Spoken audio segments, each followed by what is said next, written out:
There are reasons for the decline that we project for 2024, and these relate to the effects of re-exports subsiding, as well as the effect of Russian migrant inflows subsiding compared to last year. Welcome to ADB's Asian Development Outlook, where we explore the economic prospects for developing Asia and the Pacific.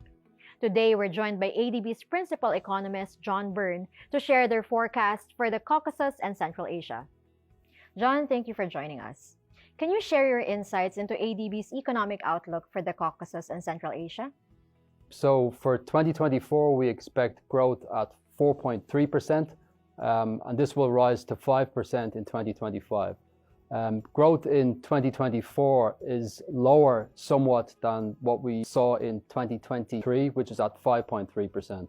There are reasons for the decline that we project for 2024, and these relate to the effects of re-exports subsiding, as well as the effect of Russian migrant inflows subsiding compared to last year.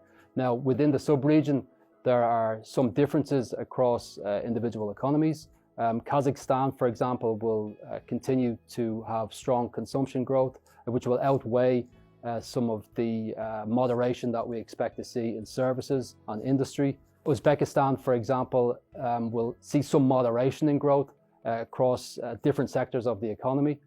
And we also expect some moderation in other parts of the sub-region as well. How do you expect inflation playing out in the sub-region? So for inflation, we expect moderation in 2024. We expect inflation to come in at 7.9% for the year. This will decrease further to 7% in 2025. And these numbers compared to 10.5%, which we saw in 2023. So continued moderation across the sub-region. And this will be driven by, we have tight monetary policy in place in these economies, which will contribute to a moderation in inflation over time.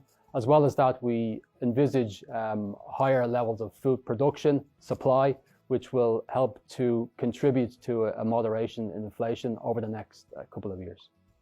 What do you see as a key risk ahead? Geopolitical tensions and conflict is one factor that needs to be monitored closely by economies in the sub-region. This can affect supply chains, and many of the economies in the sub-region are landlocked. So, having smooth supply chains is very important, and disruptions to these supply chains can affect commodity prices. What type of policies could help mitigate these risks? So in order to mitigate against risks that can affect supply chains, it will be important for economies to have policies in place that enable diversification across a number of different areas.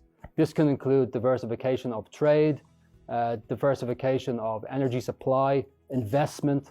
All of these factors are very important to insulate economies from the types of shocks that can affect supply chains. Thank you for joining us, John. For more data and analysis, head on over to adb.org/outlook.